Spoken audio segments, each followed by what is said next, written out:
Hello and welcome to Lansing Update. I'm your host, Megan O'Brien, and we're here with Senator Jack Brandenburg. Thanks for being here. Megan, good to be here. Appreciate it. I always enjoy this show with you because we get to talk about local government, Metro Detroit area on a local level. So I appreciate that. I like coming in here to talk to you too. That's good. I like all the people out there to see what I'm doing. So yes. Yeah. So what I want to talk about today is there's the ballot proposal for voters coming up. Talk about that. It's May 5th, and since I represent everybody in this area, I'm not going to tell them how to vote, but I will say how I voted. When it was before me in the state senate, on the Florida State Senate, I voted no, and just this morning, I cast my absentee ballot, and I voted no again. Okay, so most importantly, though, you want people to come out and vote for this, right? You want a high number of voters to come out. I am urging everybody I can to please call your relatives, your friends, and whatnot, because we are talking about a major tax increase of $1.8 billion a year with no sunset date. Understand this. Now, there is no sunset date on this legislation. So this $1.8 billion a year is going to go on for perpetuity. And it was just in yesterday's, I believe, Detroit News that it will cost the average family $475 a year extra in taxes. Okay, and that is a lot of money. And it's $45 a month. And a lot of people really don't have that to spend extra. A lot of people are just getting by. So explain to me what is in this ballot proposal. What it is it is it's a ballot proposal to fund road repair for, as I said, the next 10, 15 years. But the thing that I really don't like about it is a tax increase of $1.8 billion a year, but only $1.2 billion a year is actually going to road repair. $300 million goes to education. Another $112 million, I believe, goes to rapid transit. Another $100 million goes to local governments. And it's not that I am totally against funding education, but education should be debated on its own merit with its own legislation. And talk about how that came about. How did all of these issues fall into one? On December 18th, 2014.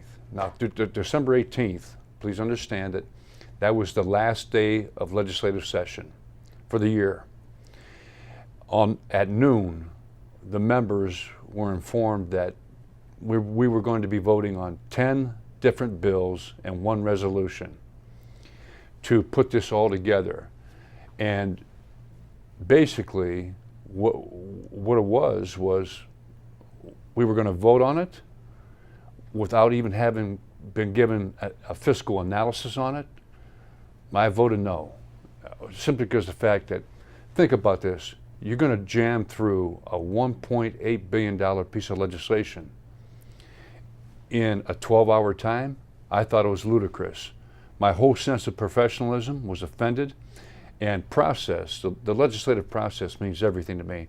The legislative process on that particular day was badly violated, without exaggeration. And I've heard before the expression where all of these different issues were just hung on like a Christmas tree. Just yes. All of these things were hung on. It was. Okay. And I think it's more thorough if you go through each one separate and don't put them all on one. No question.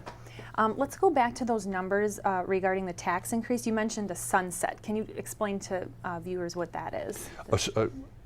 Any tax, in my opinion, should have a sunset date on it.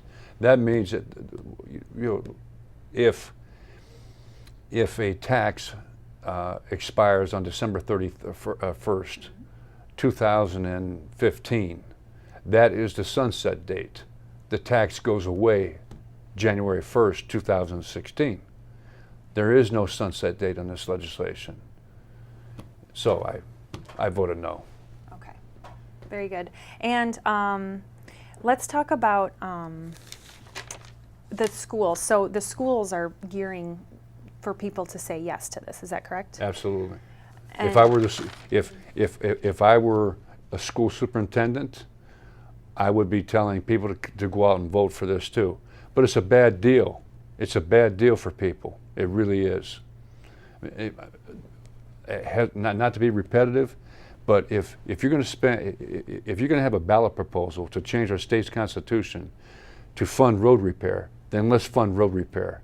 Let's not have funding for education, local units of government, rapid transit, and whatnot, all on the same ballot. It's not fair to the taxpayers. No, it's not. And do you believe if all of these things are on there and people don't understand what it is and what they're voting for, what do you think they would vote? I think they'll vote no. I really do. Taking a look at the ballot, as I looked at it this morning, if I didn't know what was on that ballot, because I voted on it, I've looked at it, I've looked at all the material, I wouldn't know. I would not know what was going on. So, as I said, I voted no.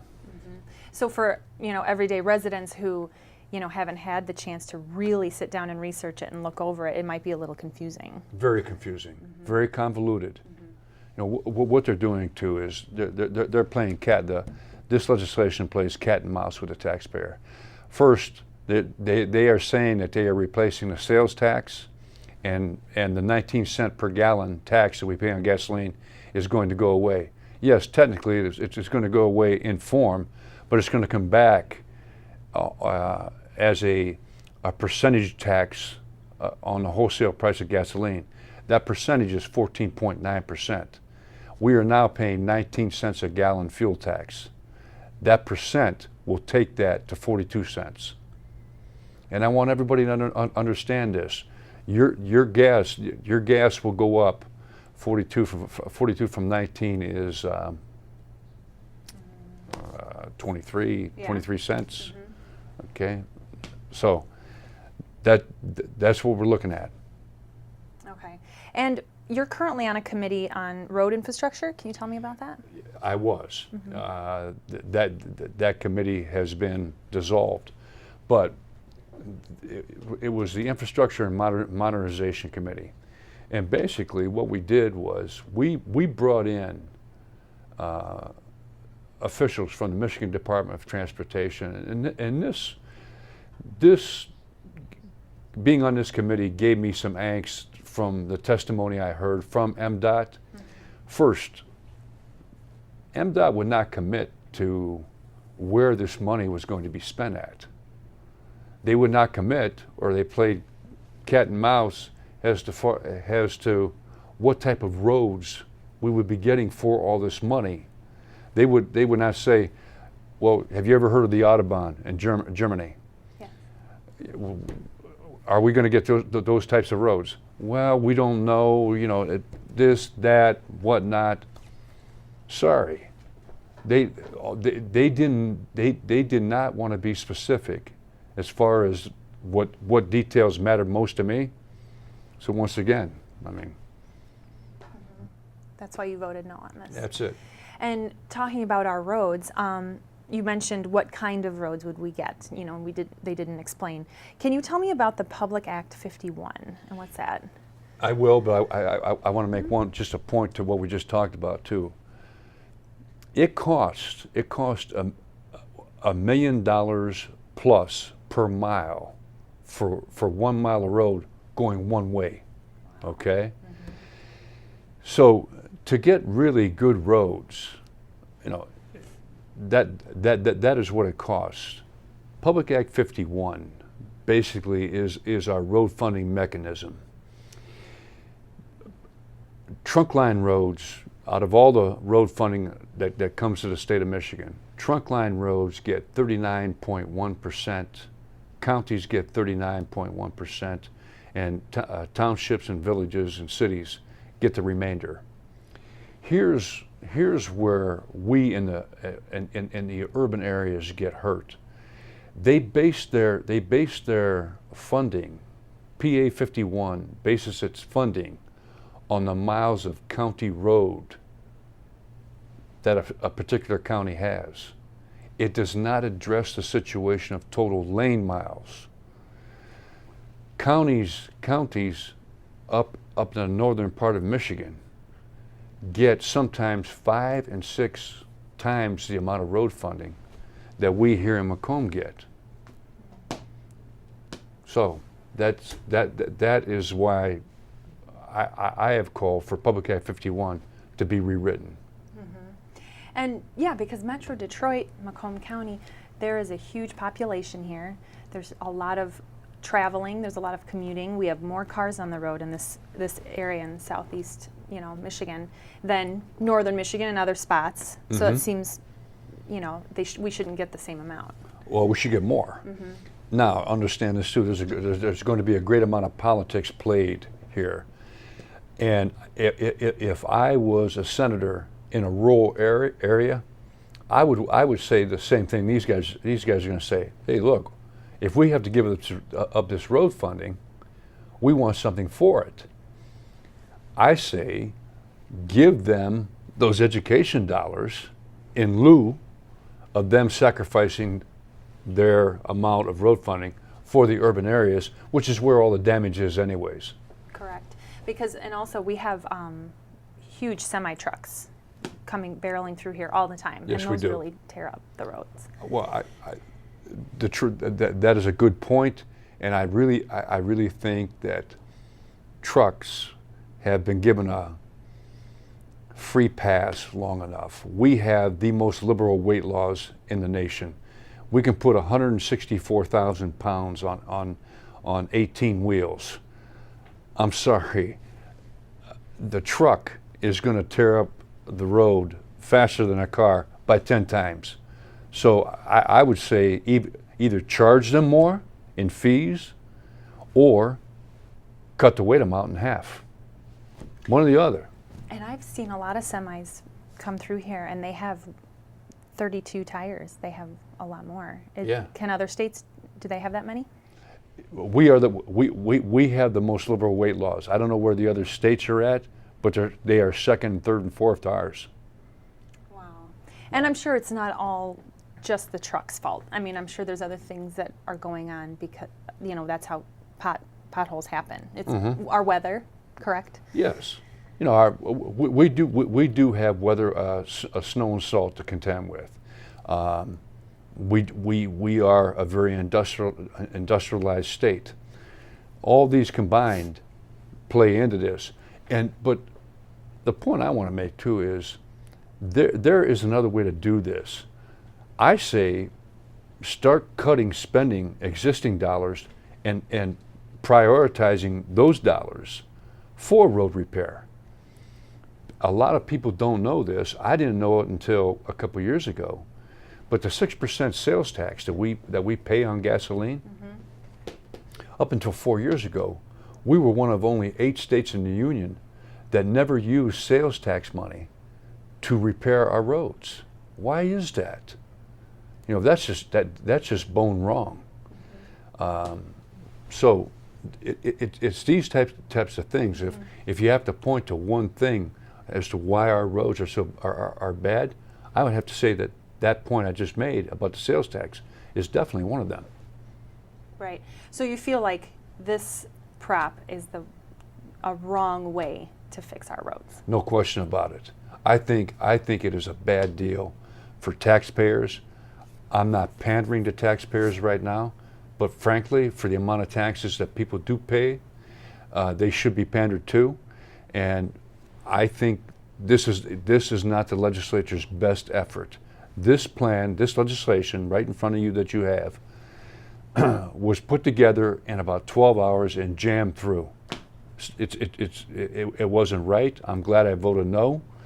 I'm going to feel bad for all these people that voted yes when this thing goes down, because I will predict this thing is going to go down like it's going down. And what would you like to see? Where could we find the monies internally for roads? Internally, I would go to every department that uses we can only cut general fund money. I would go to every department and say, look, we need to make road repairs. We need 2 to 3% from your budget, your general fund money, to start this project rolling. Second, I would rewrite Public Act 51. Third, I would repeal the Prevailing Wage Act of 1965.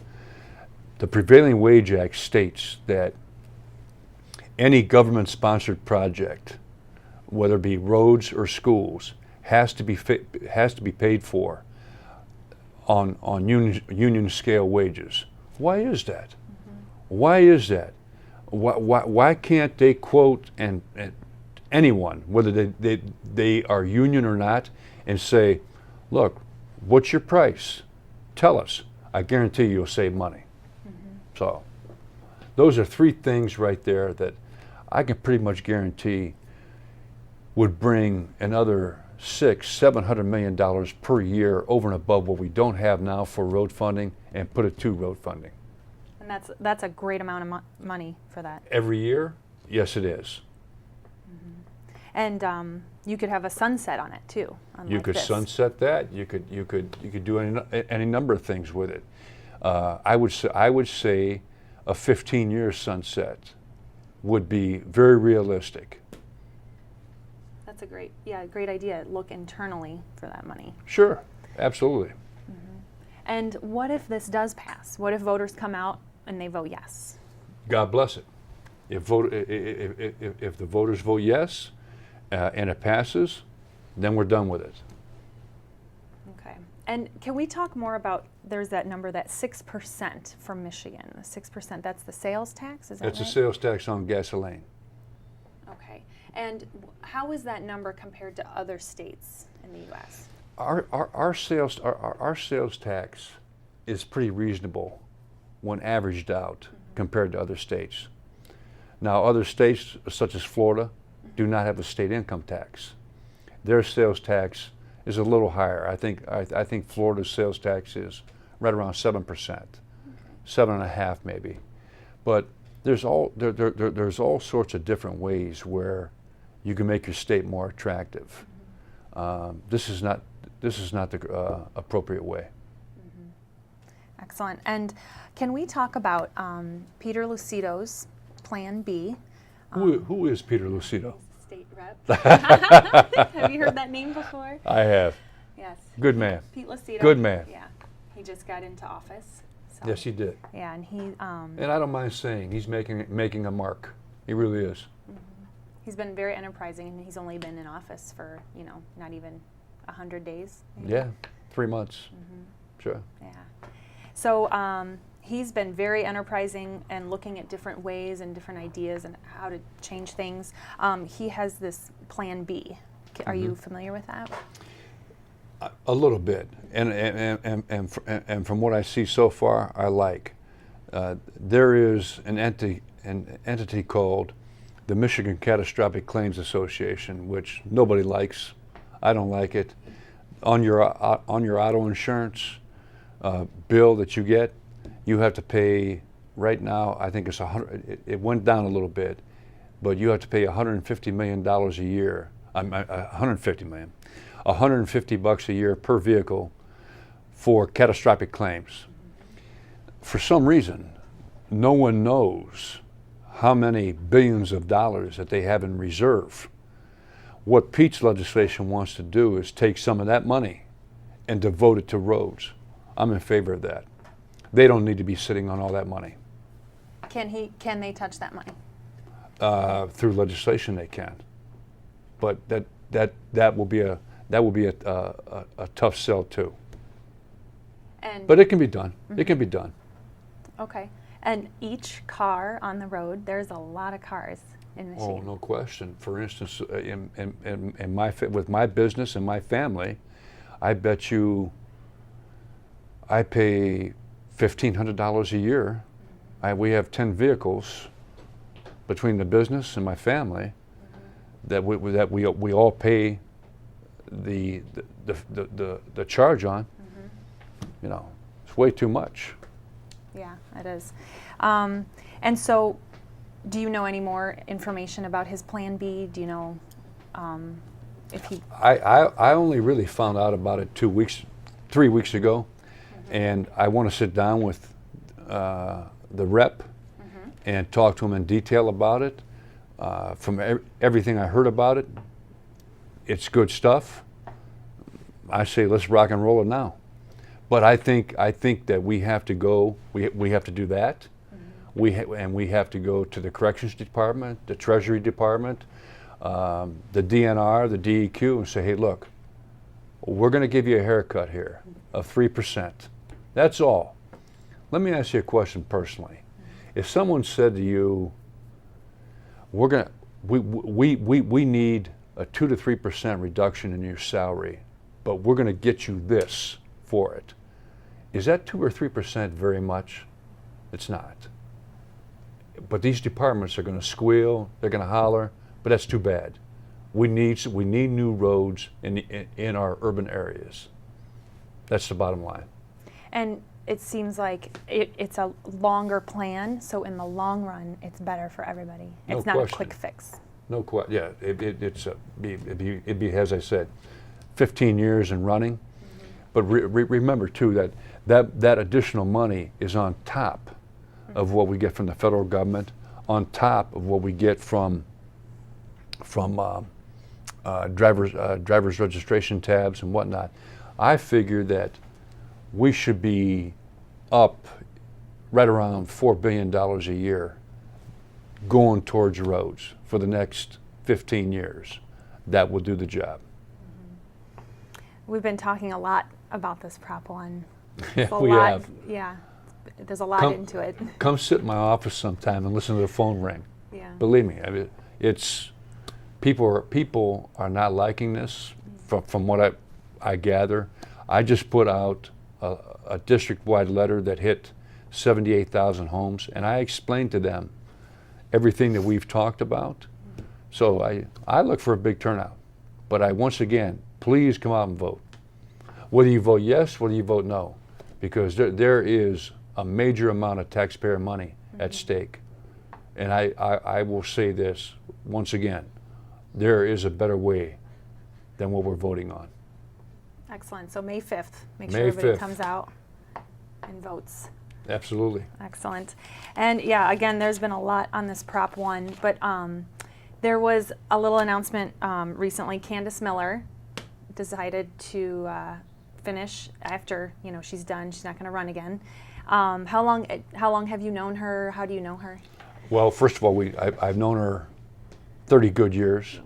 We live probably less than 5 miles from each other in Harrison Township. And she's just been a wonderful, wonderful role model for me and a wonderful congresswoman. And how did you feel when you heard the news? Shocked. Yeah. I had no idea that was coming, and I might as well come out and say it. I'm thinking about running for the job. Okay. You'd like to run for that spot? Mm-hmm. I'm thinking about it. Okay. That's good. You'd like to do some changes in that spot? You'd like to get in? All right. Let me say this. I mean, when you make it to Washington, D.C., that is the epicenter of action, and I love action, and I think I do well down there. I think it would be a good move for you. Thank you. Excellent. And yeah, she was a great woman. She's been around for a long time. Oh, yes, she is. Yeah. Yeah. Tough, too. Very. Very good. Well, we're happy to hear that you're thinking about taking that spot. Sure. We got it's 19 months away, so got some time to think about it. Excellent.